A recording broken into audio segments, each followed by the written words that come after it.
que les populations réussissent à tirer leur épingle du jeu. Eh bien, merci. Vous êtes également là avec nous en duplex, évidemment par Zoom. Vous êtes analyste politique Michel Nwamba, mais vous êtes et surtout membre du One Cameroun, cette vision du SDF du One Cameroun, c'est-à-dire le Cameroun 1 unique. Merci d'avoir accepté une fois de plus de répondre présent à l'invitation d'Afrique Média, Michel Nwamba. Oui, tout le plaisir est le mien et surtout je voudrais saluer tous mes copanélistes ce soir sur le plateau et surtout regretter la mort de notre jeune fille, la petite qui est tombée suite à l'incident survenu à Bamenda. Et ce sont une fois de plus des morts que nous regrettons chaque jour. Bon, qu'à cela ne tienne, je me présente ici comme le One Cameroun surtout et SDF après.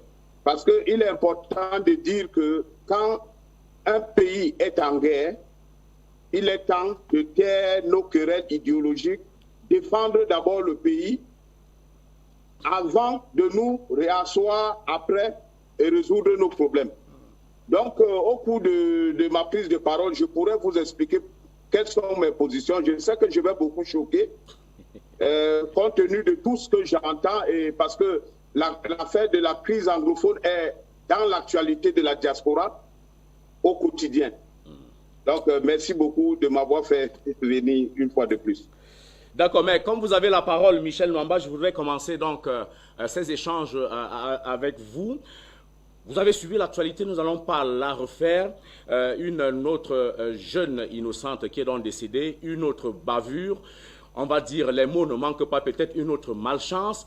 Est-ce que vous diriez que le sort s'acharne sur les forces de défense et de sécurité qui sont précisément chargées de veiller à la sécurité de ces personnes-là et que, hélas, une fois de plus, le sort s'est acharné sur l'un de le malheureux policier qui n'a pas tiré directement sur la fille, mais dont la balle a ricoché et a mortellement tué la fille. Est-ce que vous diriez que le sort s'acharne un peu sur les forces de sécurité et de défense? On ne peut pas dire que le sort s'acharne sur cette population. Malheureusement, on doit dénoncer, n'est-ce pas, cette indignation sélective qui se passe. C'est la conséquence de leur comportement. Il faut dire ça comme ça. Moi, je vais vous démontrer que cette population a déjà fait un choix. Bon, vous savez, mon parti, le SDF, est presque le parti qui représente régulièrement, au vu des élections, cette région. Et le SDF prône le fédéralisme. Vous connaissez les résultats que nous obtenons là-bas. Ces résultats sont plus bons. Ça montre qu'ils ont pratiquement tourné le dos au fédéralisme. Avec les indignations sélectives, par exemple pour la mort de la petite fille de Boya, où ils sont allés assassiner, je dis bien assassiner, ce sont mes mots et je les assume, un gendarme en fonction. Et l'autre jour encore, à Bamenda, on a vu comment cette population est sortie en masse pour dénoncer la mort de la petite. Tout ça montre que cette population a déjà fait un choix, puisque quand les terroristes amazoniens ont tué Akumba, on n'a pas vu cette population réagir de la sorte. Quand ces terroristes ont piégé nos militaires, dont j'annonce ici que 15 de nos forces armées sont tombées suite à une bombe, cette population qui dit qu'elle est contre les morts n'a pas réagi ainsi. Je pense qu'il est clair aujourd'hui que chacun sache que les populations du Nozo ont déjà choisi leur camp, c'est-à-dire ils ont choisi de se séparer. Et il faut faire comme on fait partout, M. Fred. On ne peut pas dire qu'on va s'asseoir, négocier avec les gens qui ont décidé de vendre notre pays. Il faut frapper fort. Je vous rappelle que quand le Japon avait ses kamikazes, c'est les deux bombes de Nagasaki et Hiroshima qui ont fait capituler ce royaume, cet empire. Et ils se sont tués. Ils sont revenus dans la norme internationale. Moi, je ne comprends pas. En 1992, on a pris John Frundi et le Nord-Ouest en état d'urgence. Pourquoi on ne peut pas faire revenir tous nos soldats qui sont dans les missions internationales, qui sont sur d'autres fronts de guerre dans le monde, pour venir prendre ces régions pendant au moins 3 mois, nettoyer, mettre la propreté. Et que ceux qui ne décident de devenir empoisonniers, ils subissent, et ceux qui veulent rester Camerounais resteront Camerounais. Ça, ce sont des solutions qu'on peut mettre en application. Pourquoi le régime en place tergiverse autour de cette question sans prendre des mesures conséquentes face à la réalité que nous suivons aujourd'hui? Je suis étonné.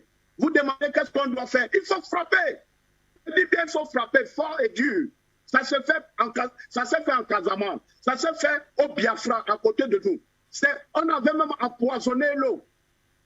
Il y a eu 2 millions de morts. Aujourd'hui, personne ne prononce plus ce mot là-bas. Si on ne frappe pas, on continue à tourner autour du pot. Franchement, cette guerre-là ne s'arrêtera jamais. Voilà ce que j'ai à dire sur la question.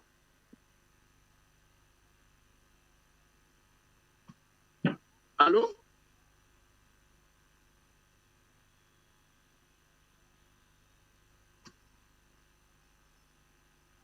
Je n'entends plus rien. C'est normal. Je n'entends.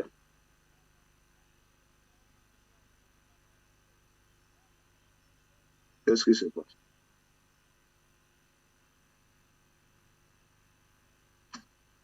Non, c'est correct, là. Je pense que Oui, Eric? la région est en train de... Oui, Eric, vous m'avez suivi ou pas? Going to the issues to be discussed, starting with the concerns, growing reactions from individuals after the incident at Bengui Street in Bamenda, where houses were burnt and some persons reportedly burnt alive in their homes, others killed. We just read the reaction of Ndasi Elvis. You know him very well. He said to him it's a symptom and a continuation of what he qualified as a scorched earth agenda of the central government against the northwest and southwest regions of Cameroon. What's your analysis in that same line? You see, for me, I'm one of those people who would say things the way it is. Mm-hmm. And we Anglophones are the ones suffering. Anglophone is not a culture, but it's a political identity that was legated to us by the British. And one thing you have to also understand is that you can't plant bitter leaf and have a sugar cane. What is happening in Bengui also happened in the BLM. Ask yourself, why is it not happening in Buea or in Kambe or in Limbe? Have you people asked yourself that question? So, I am not here to castigate our communities, but I am saying that we know what is happening there and why it is happening there in Bengui. Why is it happening there? There are hosts of people who are keeping Amber Boys. Some have dropped their guns. And I'm part of those people who are saying that drop your guns and save your life and start listening to scavengers who are in the diaspora like myself. That's what I'm saying. And when you keep those boys there, this military will come there and they will do what they want to do. If it's a policy to raise the whole northwest and southwest, it would have been done long ago. And nobody will be living there. Nobody will be living there. So let's be honest to say, you people know that Bengui Road, Bengui Park, you are talking about Bengui, not even in Bengui, it is Bengui Park. Bengui Park. And there is a base there. And we know who the people who are there. Do you know who are the victims? They are not the Amber Boys. They are not the military. They are civilians, and it is done because they want to create headlines. So what are you doing in Similia? Go and attack. You know where the military bases are. You said you want to fight the military. Why are you not going to fight the military where they are? You come and hide in Similia agglomeration, you shoot the military and run into people's houses and threaten them with guns to hype you, and you think that the military... the Israelis have done it with Hamas. They razed down buildings that Hamas people were hiding in and launching attacks on the Israelites. So we cannot keep hiding ourselves. I'm not the only person who is saying this. The Tapang Ivor, Kapo Daniel not tell you that Sarko's group went and killed people in church, in schools? Is it Padi Asanga who said that? So what is the situation? What's the difference between what happened in Bangui, where you have boys hiding in people's house, and you think the military will come and romance you? Which military does that? When you take civilians agglomerations as your base, they will raise it, and people, there will be casualties, and then people will come and say collateral damage is here, collateral damage not there. Nonsense, foolishness, foolish.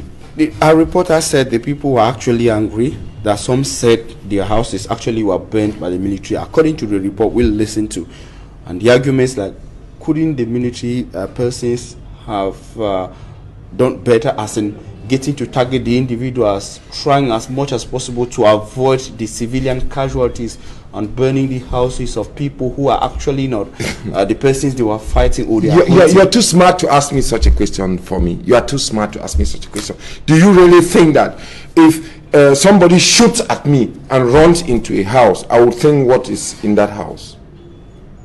No, let's be honest. You are too smart to ask me such questions. You are a journalist. I know Equinox for his competence. If you think that you shoot me and run into this building and I'm having bombs, what would I do in this building? What would I do? No, ask that question. So people sit in the diaspora and use people's children as the political guinea pigs, and you people want to analyze left, right, center. It doesn't work like that, my man.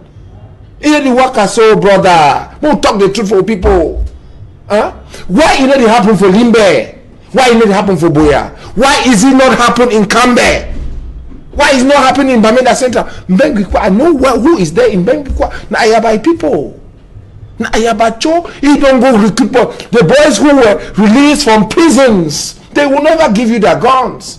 The cardinal has called them, come, and those who have dropped, they're still alive. I met Nambere, left, right, center. He was in Yaoundé with me. I met Joel. I've been to Boya. I've also been to Bamenda. I don't want to publish the pictures of Bamenda because I don't want to endanger people's life. Padi Asanga, it looks like we've not seen the worst in this armed conflict. No, you have not seen it. Let me be honest with you. You have not seen it. Because there are people in the system who want it to be the way it is. Okay. In the system, as they are people, members of government. Do you not, are you ignorant of the fact that there's the economy of warfare? There's economy of warfare, and we have a crumbling regime. I know, but probably I don't know that there are people within the system, as in members of who gives information to Amber Boys to know PT and on military operations. It's not Padi Asanga. Padi Asanga is one Cameroon and a peace crusader. It's not Padi Asanga. Go and listen to them. Go and listen. Their audios coming from military personnel who have pronounced their matricles. That's what we are saying. So we are not coming on platforms, but we are bound to speak the truth. What happened in Bangui is an unfortunate. Those boys will shoot and run, get into people's houses, because that's exactly what they want. The other ones, Sarko's group went and killed children in schools. Ayabacho's group hides in agglomeration and then shoots and run in people's houses. When those people come and kill, they use it as leverage. But it doesn't work like that. But Senga, what do we do? What do we do now? What's the way out? As in, Anglophones, listen. Bleeding. No, Anglophones have a problem, and Anglophones have two problems. There is the problems of marginalization. We are not satisfied with the results of the Grand National Dialogue, but there is also a problem of terrorism. Tapang has told you that Sarko's terrorist group, and Sarko has told you that Ayabacho is also a terrorist. So Anglophones have two problems. Those are the two people who say that they want to liberate, or they call themselves terrorists. It's not Padi Hussein. So Anglophones have to sit and evacuate this question. As in the meetings we having recently in Canada. That's it. That's a tipping point. You know, my man Bala was there. Funky, Samuel Funky was there. And the people who called terrorists, they were present. They came there. They have capitulated, but just that they don't have control over those who are on the ground. And when they manage to give them some for them to have leverage, They will give them some money, then they will go and do what they have done, shoot and run, get into agreement. How many territory are they controlling? They are not even controlling a tree, but they are sitting in the diaspora. Do you know that Bo Habed has a son who's about 25 years? Do you know that Carlson Anyangwe has children who can carry guns? Why are they not sending their children? They are using people who they went and break out of prison, deprive them from going to school, give them banga, concoct all sorts of stuff, say it is Odeshi, when you don't go shoot you 45. I'm happy that